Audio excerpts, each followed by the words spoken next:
नमस्कार, स्वागत है आपका SBCN न्यूज में। आपके साथ मैं हूं राशि। आइए खबरों की ओर बढ़ेंगे। वित्त मंत्री देवड़ा ने किया जग्गाखेड़ी क्षेत्र का दौरा। कोरोना की वजह से मृत लोगों के परिजनों से की मुलाकात। कैबिनेट मंत्री डंग ने किया कयामपुर मंडल का दौरा। कोरोना की वजह से मृत हुए लोगों के परिजनों से की मुलाकात। रविवार को भगवान पशुपतिनाथ मंदिर में दिखी भक्तों की अधिक संख्या। कोविड कम होने का दिखा असर।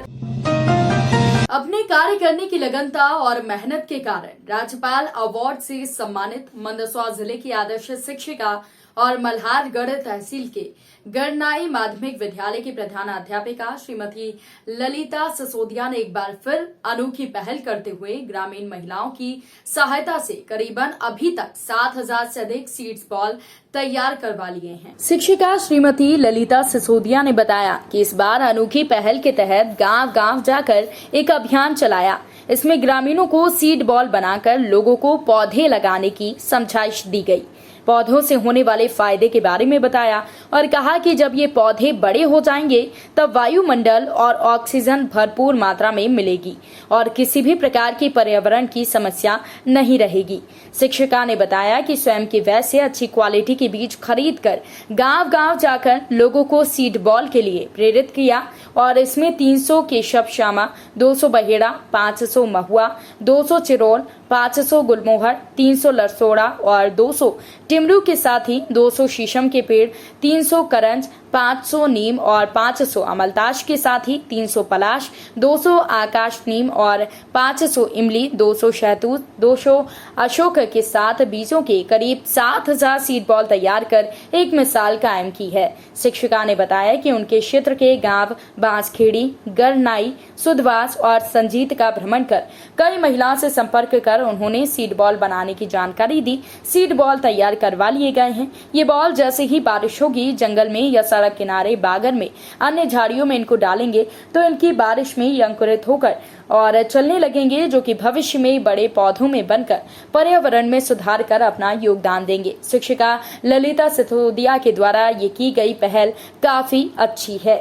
सुधवास गांव है, ये हमारे गरनई से 2 किलोमीटर दूरी पे पड़ता है और मैं सभी माताओं बहनों के पास लगातार हम शाम को जो मेरे साथी स्टाफ में मेरे साथी वर्किंग करते हैं, हम दोनों ने मिलकर सभी महिलाओं से संपर्क किया और हम घर घर गए। बच्चों का भी संपर्क हो गया एडमिशन के लिए और हमने इनको पौधे लगाने के लिए सीड बॉल के बारे में जानकारी दी। तो सभी माताओं बहनों ने हमारी बराबर बात मानी और लगभग 3,000 इन सुधवास वाली माता बहनों ने, अभी तो आधे गांव में ही गए हैं, 3,000 लड्डू इन माता बहनों ने तैयार कर डाले। अब इनका कहना है कि सूखे हैं, जैसे अब इनको है ना थोड़ा सा पानी आ जाएगा तो हम इनको खाली स्थान पे फेंक देंगे ताकि जैसे ही बारिश अच्छी होने लग जाएगी बड़े हो जाएंगे। और सभी माताओं बहनों से मैं बहुत खुश हूँ कि इन्होंने हमारी बात को माना, समझा और समय निकाल के इतने सारे अच्छे मतलब सुखा दी और सीड बॉल इतने बना दी इन्होंने और काफी इनके बाड़े में भी सूख रहे और इन्होंने ये काम यही खत्म नहीं करा। इनका कहना है कि मैडम हम आगे भी बना रहे हैं,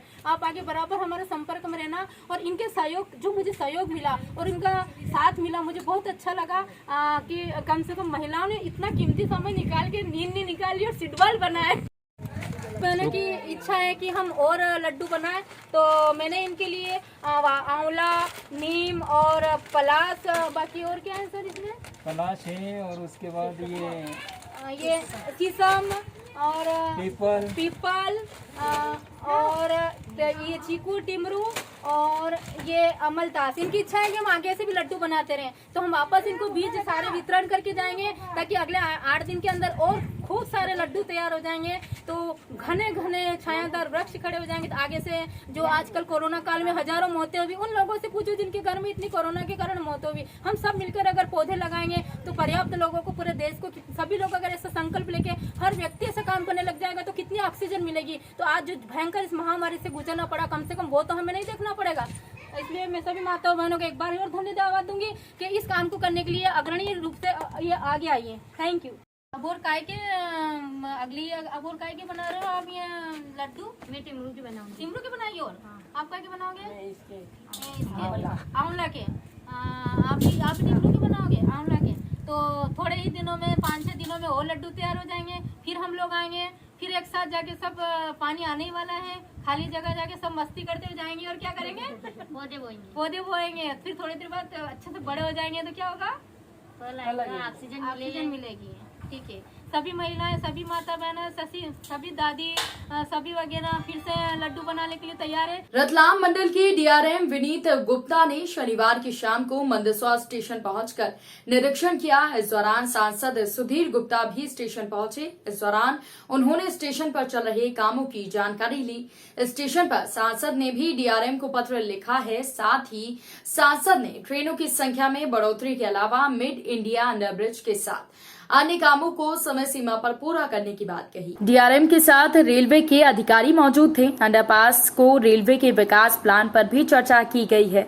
सांसद सुधीर गुप्ता ने कहा कि कोरोना के बाद रेलवे मूल स्वरूप में आए, ये सभी की भावना है। इसी क्रम में लगातार हम काम भी कर रहे हैं। संसदीय क्षेत्र में मंदसौर जिले के साथ ही नीमच और जावरा क्षेत्र में जो अंडरपास बन रहे हैं उनकी भी समीक्षा की है। इसके साथ ही दोहरीकरण से पहले पूरा प्लान ठीक से बन जाए और भविष्य में दिक्कत ना हो, इसको लेकर चर्चा की है।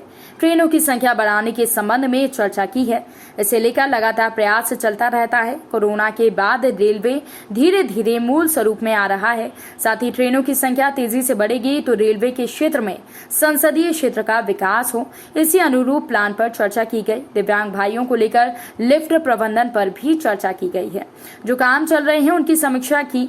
डीआरएम विनीत गुप्ता ने कहा कि रेलवे स्टेशन पर जो सुविधाओं का विस्तारीकरण से लेकर दोहरीकरण के अलावा अंडरब्रिज सहित जो अन्य काम चल रहे हैं उनकी समीक्षा की है।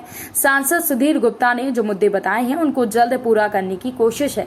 मिड अंडर ब्रिज की रेलवे ने जल्द से जल्द पूरा करने की कोशिश की, लेकिन अब इसमें तकनीकी समस्या है।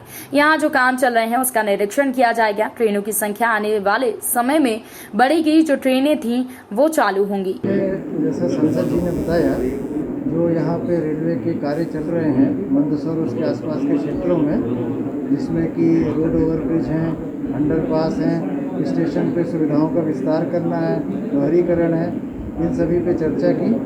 तो सांसद जी को हमने उनकी जो अभी स्थिति है उससे अवगत कराया और सांसद जी के अनुरोध पे हम लोग लगातार प्रयास कर रहे हैं कि जो ट्रेनें बंद हैं वो चालू हों, जल्द से जल्द चालू हों और जैसी सुविधा पहले रेलवे दे रही थी वैसी दे पाए। कब तक नई ट्रेनें चालू हो जाएंगी? देखिए, धीरे धीरे ट्रेन चालू हो रही है, उसका टाइम फ्रेम देना संभव नहीं है, लेकिन ये प्रक्रिया है और मुझे आशा है कि जल्द ही इस जो पुरानी ट्रेनें थी वो रिस्टोर हो जाएगी।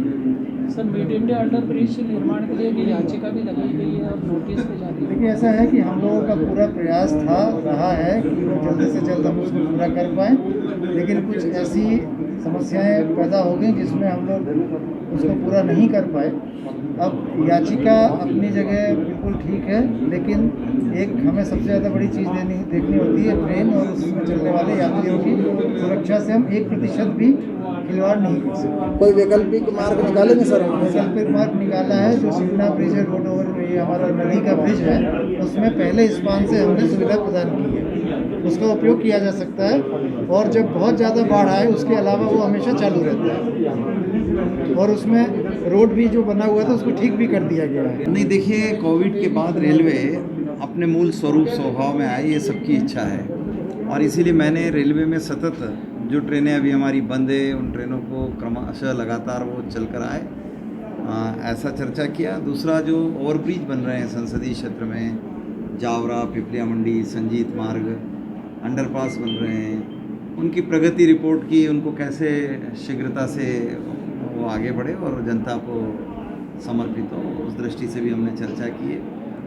और इसके अलावा विकास के क्रम में हम चाहते हैं कि जब दोहरीकरण हो उसके पहले प्लान ठीक से बन जाए ताकि भविष्य में जो न्यूनताएं दिखती है उसकी पूर्ति पहले से हो जाए। दिव्यांग भाइयों के लिए लिफ्ट वगैरह के प्रबंधन की भी बात हमने की है ताकि नए प्लान में लिफ्ट और ये सारी चीज़ें भी आकर इससे जुड़ जाए। कुछ नई ट्रेनों के लिए भी आपने नहीं, वो ट्रेनों का तो देखिए मेरा लगातार क्रम चलता रहता है और ट्रेनों की संख्या भी बहुत तेज़ी से हम अपने क्षेत्र में बढ़ा पाए हैं। लेकिन फ़िलहाल तो हम एक ही बात करेंगे कि अभी जो कोविड काल में बंद ट्रेनें हैं वो अपने मूल स्वभाव में आ जाए। कोटा मंदसौर, कोटा नीमच, ये सारी ट्रेनें इस टाइप से अगर मूल स्वभाव में हमारी ट्रेनें आती हैं तो लोगों को जो असुविधाएं हो रही वो पुनः सुविधा के रूप में परिवर्तित हो। गरोठ की बात करते हैं, जहां जिला विधिक सेवा प्राधिकरण के द्वारा उच्च न्यायालय जबलपुर के आदेश के अनुसार विशेष रक्तदान शिविर का आयोजन किया गया। इसमें जिला रक्त संग्रहण सिविल ब्लड बैंक मंदसौर के सहयोग से इस शिविर का आयोजन हुआ। शिविर में गरोठ से 124 यूनिट रक्तदान रक्तदाताओं ने किया। एडिशनल एसपी महेंद्र तारनेकर और उनकी पत्नी के साथ गरोठ थाना प्रभारी शिवांशु मालवीय, एसआई मूलचंद धाकड़ के द्वारा रक्तदान किया गया। रक्तदाता समूह की टीम के द्वारा रक्तदान में विशेष सहयोग किया गया। शनिवार को मंदसौर जिले के दौरे के दौरान मध्य प्रदेश शासन के वित्त मंत्री जगदीश देवड़ा ने नाहरगढ़ समीप गांव जग्गाखेड़ी क्षेत्र के कई गांवों का दौरा किया। इस दौरान मंत्री देवड़ा के द्वारा कोरोना से मौत हुई लोगों के परिजनों के घर जाकर उनसे मुलाकात की, साथ ही मृत आत्माओं को श्रद्धांजलि अर्पित की, परिवारजनों को ढांढस बधाया। इस दौरान वित्त मंत्री ने भारतीय जनता पार्टी के कार्यकर्ताओं से मुलाकात की और क्षेत्र को लेकर बातचीत की। वहीं वित्त मंत्री देवड़ा ने मीडिया से बात करते हुए कहा कि तीसरी लहर को लेकर आम लोगों को सावधान होना पड़ेगा, कोरोना के नियमों का पालन करना होगा, मास्क पहनना जरूरी है, सोशल डिस्टेंसिंग बनाए रखें, भीड़ वाले इलाकों से बचने का प्रयास करें, भीड़ में ना जाएं। साथ ही टीकाकरण महाअभियान को लेकर लोगों को वैक्सीन लगवाने के प्रति अपील की। वैक्सीन जरूर लगवाएं, वैक्सीन तीसरी लहर को लड़ने के लिए कारगर साबित होगी, इसलिए सभी लोग टीकाकरण करवाएं। जब मीडिया के द्वारा सिंधिया जी को लेकर सवाल किया गया तो उन्होंने कहा कि ये सब मनगढ़ंत बातें हैं। सिंधिया जी भारतीय जनता पार्टी के राष्ट्रीय नेता हैं, वो मंदसौर संसदीय दौरे पर आ रहे हैं, निश्चित ही उनका स्वागत है, अभिनंदन है। विधानसभा क्षेत्र है और हमेशा आते हैं जाते हैं। कोरोना के संकट को लेकर के अनेक लोग हमारे बीच में नहीं रहे हैं और मुझे लगता है कि ये पूरे प्रदेश में नहीं, पूरे देश में, पूरे विश्व में इसका बड़ा भयंकर संकट आया है और अनेक लोग इस कोरोना के संकट में नहीं रह पाए। शायद मुझे लगता है कि कोई शब्द नहीं है कि क्या कहा जाए इस कष्ट के बारे में। कष्ट की पराकाष्ठा है और निश्चित रूप से हमारे बीच से हमारे बहुत साथी चले गए। परमात्मा उनकी आत्मा को शांति प्रदान भी करे, दिव्य आत्मा को शांति मिले, परिवार को ये दुख सहन करने की शक्ति मिले। अनेक साथी गए, उन सभी को जो कोरोना के संकट से गए हैं उन सब के प्रति हम श्रद्धा सुमन अर्पित करते हैं और ये अपील करना चाहूँगा कि दूसरी लहर पर तो नियंत्रण पा लिया है और मध्य प्रदेश की सरकार ने भी और यशस्वी मुख्यमंत्री शिवराज सिंह जी चौहान के मार्गदर्शन में इस संकट की घड़ी में उन्होंने भी परिश्रम की पराकाष्ठा की है और जो कुछ सरकार के माध्यम से हो सकता था वो प्रबंध किए हैं। लेकिन अभी तीसरी लहर की जो संभावना है, मैं पूरे प्रदेशवासियों से अपील करना चाहूँगा कि तीसरी लहर को देखते हुए भगवान करे ये लहर नहीं आए, क्योंकि जो संकट सबने देखा है, सब लोग साक्षी हैं। लेकिन फिर भी मैं ये अपील करना चाहूँगा कि जो देश के प्रधानमंत्री नरेंद्र मोदी जी ने इस कोरोना से बचाव के लिए एक तरह से जीवन को बचाने के लिए जो वैक्सीन का प्रबंध किया है पूरे देश के लिए, सभी राज्यों के लिए निःशुल्क, पूरा देश उनको धन्यवाद दे रहा है।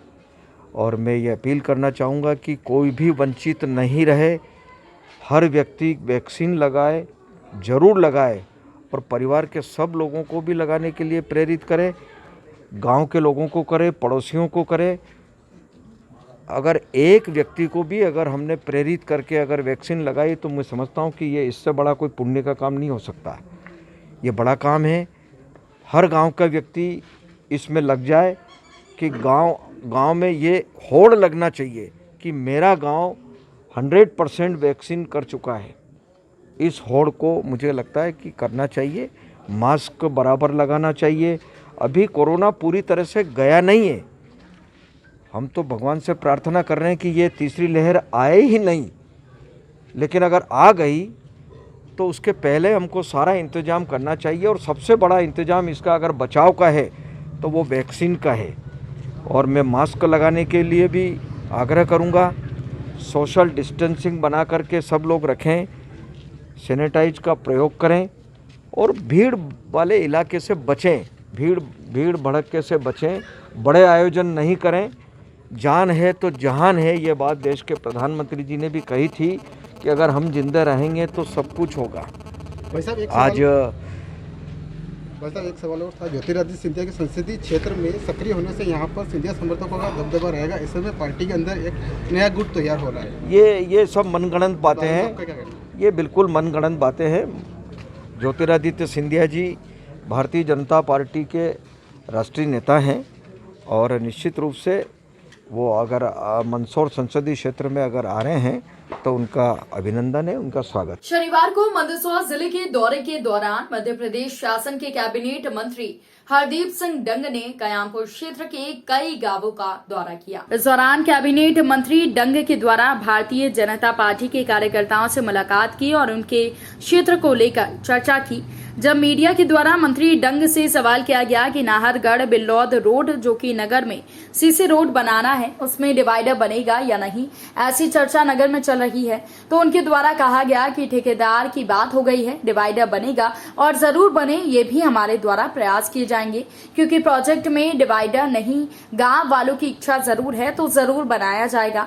वहीं राज्यसभा सांसद ज्योतिरादित्य सिंधिया के मंदसौर दौरे को लेकर कहा कि भाजपा के वरिष्ठ नेता वो हैं, क्षेत्र के कार्यकर्ताओं से मुलाकात करने आ रहे हैं, साथ ही कार्यकर्ताओं का उत्साह बढ़ाने आ रहे हैं। दौरा कोरोना महामारी में जो लगातार जनता से कहीं न कहीं जो दूरी थी, क्योंकि लॉकडाउन का पालन करना, जो हमारे बीच के थे मिलने वाले, उन जिनका निधन हुआ उनके घरों पर मिलना जुलना और पब्लिक से उनके हाल जानना, उसके लिए यहाँ पर आज पूरे लगातार क्षेत्र में दौरा है। उसी के तहत नाहरगढ़ और पूरे इस मंडल में दौरे के आज जो है पूरा दौरा हुआ है। हुआ नहीं है, डिवाइडर रोड बना जाए ये अपनी इच्छा है, हाँ, उसमें शामिल नहीं है, प्रोजेक्ट फाइल में नहीं है, हाँ, प्रोजेक्ट में नहीं है, ये अपनी इच्छा है कि डिवाइडर हो और हमने ठेकेदार को बोल रखा है कि इसको बनाओ, ये हमारी भी इच्छा और जनता की भी इच्छा है। हाँ, सिंधिया जी दौरे पे आ रहे हैं, किस चीज़ को लेकर दौरे पे आ रहे हैं मंदसौर? सिंधिया जी लगातार एक भारतीय जनता पार्टी के वरिष्ठ लीडर हैं और हर नेता क्षेत्र में दौरा करते हैं, उसी के तहत कार्यकर्ताओं से मिलना जुलना, इसलिए कार्यकर्ताओं को उत्साह बढ़ाने के लिए यहाँ पर आए। मंदसौर में कोरोना का कहर फिलहाल खत्म हो चुका है। जिला पूरी तरह कोविड गाइडलाइन के अनुसार अनलॉक है और ऐसे में मंदसौर के अष्टमुखी भगवान पशुपतिनाथ मंदिर में भक्तों को अब धीरे धीरे जमावड़ा दिखने लगा है। रविवार को मंदिर में भक्तों की अच्छी भीड़ रही। मंदिर परिसर में भक्तों को कोरोना गाइडलाइन के अनुसार दर्शन करने की अनुमति है। भक्त मुख्य द्वार पर थर्मल स्कैनिंग और सैनिटाइजेशन कर मंदिर में प्रवेश कर सकेंगे और मुंह पर मास्क लगाना अनिवार्य है। वहीं फिलहाल मंदिर गर्भगृह में भक्तों का प्रवेश प्रतिबंधित है। मंदिर पुजारी कैलाश चंद्र भट्ट ने बताया कि अब जैसे ही कोरोना संकट खत्म होता दिख रहा है, उसके अनुसार भक्त और भगवान की दूरी भी कम होती जा रही है। रविवार को बाबा पशुपतिनाथ के दर्शन करने के लिए अच्छी संख्या में भक्त मंदिर पहुंचे और अष्टमुखी महादेव के दर्शन कर देश को कोरोना से मुक्त करने की अपील की। जिस प्रकार कोरोना थोड़ा कम होता हो रहा दिख रहा है, उसी प्रकार भक्तों की प्रार्थना करने के लिए अधिक से अधिक भक्त लोग मंदिरों में, धार्मिक स्थानों में पधार रहे हैं। उसी तारतम्य में आज रविवार के दिन काफ़ी दर्शनार्थी भगवान पशुपतिनाथ मंदिर पधार रहे हैं और भगवान पशुपतिनाथ का दर्शन करके, पूजन करके धर्म लाभ ले रहे हैं और भगवान से प्रार्थना करते हैं कि हे प्रभु, किसी प्रकार कोरोना महामारी पूर्णतया समाप्त हो जाए और अब किसी लहर नहीं आए। इस प्रकार की प्रार्थना भक्तों के द्वारा की जा रही है। इस पर आज काफ़ी भक्त लोग पधार रहे हैं, तो पधार कर भगवान कृष्ण का दर्शन करके धर्म लाभ रहे हैं। सावधानी भी रखी जा रही है तीसरी लहर की। इसके लिए भक्तों को मुख्य द्वार पर सैनिटाइज, उसके पश्चात मुंह पर मास्क हो, उसी को मंदिर के अंदर प्रवेश करा जा रहा है एवं सोशल डिस्टेंसिंग का पालन करते हुए से भक्तों को कतारबद्ध होकर दर्शन कराया जा रहा है। मंदसौर के निःशक्त जन कल्याण केंद्र पर रविवार सुबह दिव्यांग जनों ने एकत्रित होकर मीडिया के समक्ष अपनी मांगे रखी और इससे पहले सभी दिव्यांग जनों ने अपने संगठन के दिवंगत अध्यक्ष दिलीप राठौर को श्रद्धांजलि अर्पित की। दरअसल अपने कार्यालय के बाहर नारेबाजी कर दिव्यांग जनों ने बताया कि उनका निःशक्त जन कल्याण केंद्र भवन, जो कि जिला अस्पताल परिसर में टीवी वार्ड के पीछे स्थित है, ये काफी पुराना भवन है, जर्जर अवस्था में है। कुछ समय पहले इस भवन को डिसमेंटल करने और दिव्यांग केंद्र को अन्यत्र स्थापित करने की बात कही गई थी, लेकिन अब तक ना तो भवन को गिराया गया और ना ही इस नए भवन को अलॉट किया गया। ऐसे में सभी दिव्यांग जन असमंजस की स्थिति में है कि कहीं बारिश में ये जर्जर भवन और अधिक क्षतिग्रस्त ना हो जाए, कहीं अचानक बिना नए भवन मिले इस भवन को गिरा न दिया जाए। इसको लेकर रविवार को सभी दिव्यांग जनों ने एकत्रित होकर विधायक यशपाल सिंह सिसोदिया और जिला प्रशासन से इनकी समस्याओं को हल करने की मांग की। इसके पहले सभी दिव्यांग जनों ने अपने संगठन के दिवंगत जिला अध्यक्ष दिलीप राठौर को श्रद्धांजलि अर्पित की। दिलीप राठौर का 3 माह पहले कोरोना बीमारी के चलते निधन हो गया था। हम अपना हक मांगते नहीं मांगते, हम अपना हक मांगते नहीं मांगते। भारत माता की जय, भारत माता की जय, मातरम वंदे मातरम, वंदे मातरम। सर ये परेशानी आ रही सर, पहले हमारे को अध्यक्ष जी को हमने श्रद्धांजलि दी है, 3 महीने पहले गुजर गए थे, तो आज उनको श्रद्धांजलि दी हमने। और हमारी एक समस्या और है सर, ये टूटने वाला ऑफिस, हमको जगह चाहिए इनके लिए। हमको इसका भले नई बिल्डिंग बने, हम कहीं भी जगह चाहिए हमको व्यवस्थित, जिसमें हमारा सब भाई विकलांग बंधु सब आ सके और वहाँ ठहर सके। अभी कोई प्रशासन द्वारा कोई व्यवस्था की गई? अभी नहीं की गई सर। कोई व्यवस्था नहीं। क्या परेशानी आ रही है अभी यहाँ पे? सर ये परेशानी आ रही है सर, ये टूट जाएगा तो सब कहाँ जाएंगे, कहाँ बैठेंगे, कहाँ रुकेंगे? बिल्डिंग में पूरी बिल्डिंग पूरी ऐसी हो रही सर, ये तो पूरी जर्जरी, पानी नहीं गिरता इसमें, बैठने की जगह ही नहीं है सर इसमें। कितने सालों से तुम यहाँ रह रहे थे? सर हमको कम से कम 20 साल हो गए सर हमको यहाँ रहते रहते। नोटिस वगैरह दिया है क्या? सर नोटिस नहीं आया अभी सर। इसमें कौन ना कहा के तोड़ेंगे? सर ये हमने यशपाल जी ने कहा था कि बिल्डिंग टूटेगी, आपको नई जगह दी जाएगी। यशपाल जी ने कुछ और भी कहा था, व्यवस्था की थी आपकी? नहीं, अभी व्यवस्था कहा था कि अभी ये बिल्डिंग टूटेगी, तुम्हारे को दूसरी व्यवस्था बिल्डिंग देंगे हम। आया क्या ठेकेदार वगैरह कोई? अभी तक कोई नहीं आया सर। वो बोलेंगे टूट जाएगी, अब तो टूटेगी, बिल्डिंग तुम्हारे को दूसरी जगह देंगे हम। कोरोना संकट के कर्फ्यू के चलते विगत करीब 2.5 माह से बंद जैसे हालात रहने के बाद अब जब कोरोना का कहर काफी हद तक कम हुआ, तो मंदसौर के पीजी कॉलेज खेल मैदान में हर रविवार को लगने वाला खेल प्रेमियों का जमावड़ा लंबे समय बाद इस रविवार को भी देखने को मिला। शहर के खेल प्रेमी इस दिन के इंतजार में थे। जब राहत मिली तो रविवार का ये दिन मैदान में रौनक भरा रहा। बड़ी संख्या में क्रिकेट प्रेमी युवा सुबह से ही मैदान में पहुंच गए और खेल का आनंद लिया। गौरतलब है कि आम दिनों में यहाँ रविवार को इसी तरह बड़ी संख्या में खेल प्रेमी पहुंचते हैं। सुबह से शाम तक यहाँ खेलों का आनंद होता है। जब कोरोना का कहर दूसरी बार फिर बरपा तो ये उत्साह खिलाड़ियों से दूर हो गया। आज जब करीब 2.5 माह बाद शहर में अनलॉक की शुरुआत हुई, कोरोना का कहर काफी हद तक कम हुआ, तो शहर के खेल प्रेमियों ने इस रविवार को फिर से मैदान की ओर रुख कर लिया है। और ये हमारा कॉलेज ग्राउंड के जो खिलाड़ी हैं, एक तरह से हमारा फेस्टिवल है। यहाँ सब इंतज़ार करते हैं संडे के दिन का। जैसे गुरुवार होता है तो दिमाग में आने लगता है कि संडे आ गया। तो आप देख ही रहे हैं कि पूरे ग्राउंड में रौनक है। लगभग 250-300 खिलाड़ी खेल रहे हैं और एक 2.5 महीने की फ्रस्ट्रेशन के बाद एक अच्छा माहौल है क्रिकेट का और काफ़ी अच्छा लग रहा है खेलने एक ग्राउंड में और रौनक है। इधर मंदसौर एसपी कार्यालय में शनिवार को दलोदा थाना पुलिस के खिलाफ प्रदर्शन करने पहुंचे शराब ठेकेदार और अन्य सभी साथियों पर कोविड गाइडलाइन का उल्लंघन कर नगर थाने में प्रकरण दर्ज कर लिया गया है। पुलिस ने ठेकेदार के साथ कुछ नामजद और अन्य लोगों के खिलाफ मामला दर्ज किया है। शनिवार दोपहर 12 जिले के पिपलिया मंडी से शराब ठेकेदार के साथ आए लोग एसपी ऑफिस के बाहर दलोदा थाना पुलिस के खिलाफ प्रदर्शन करने पहुंचे। इस दौरान ठेकेदार के साथ अन्य सभी लोगों ने न मास्क की अनिवार्यता का पालन किया और न ही सोशल डिस्टेंसिंग का।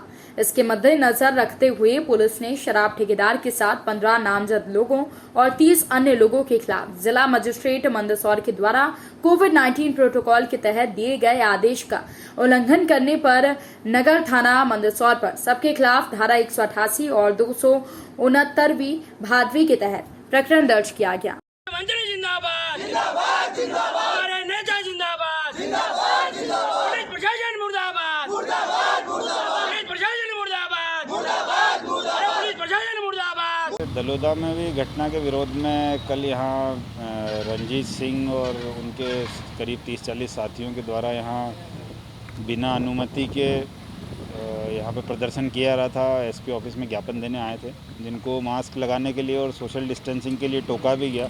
उसकी वीडियोग्राफी और फोटोग्राफी भी कराई गई। उसके बावजूद भी वो लोग नहीं माने और उन्होंने रूल ऑफ 6 का उल्लंघन किया और श्रीमान कलेक्टर महोदय का जो आदेश निकला था 144 का, उसका भी उल्लंघन उनके द्वारा किया गया। तो इस उल्लंघन के कारण इनके ऊपर धारा 188 और 269 भारतीय दंड विधान के तहत मामला दर्ज किया गया है। कितने लोगों पर मामला दर्ज? इसमें 30 से 40 लोगों पे है और फोटोग्राफी वीडियोग्राफी के आधार पे इसमें हम प्रत्येक व्यक्ति की जांच करेंगे और उनका यदि आपराधिक रिकॉर्ड होगा तो उनके विरुद्ध और कड़ी कार्रवाई की जाएगी। रविवार सुबह मंदसौर बाईपास महू नीमच हाईवे पर नयाखेड़ा के यहां तेज रफ्तार चार्टर्ड बस ने एक साइकिल सवार बुजुर्ग को टक्कर मार दी। इस हादसे में बुजुर्ग की मौके पर ही मौत हो गई। घटना रविवार सुबह करीब 8 बजे की है। नयाखेड़ा के निवासी एक बुजुर्ग साइकिल पर सवार थे, तभी समय बचाने के चक्कर में तेज रफ्तार चलने वाली चार्टर्ड बस ने उन्हें जोरदार टक्कर मार दी। इससे बुजुर्ग की मौत हो गई।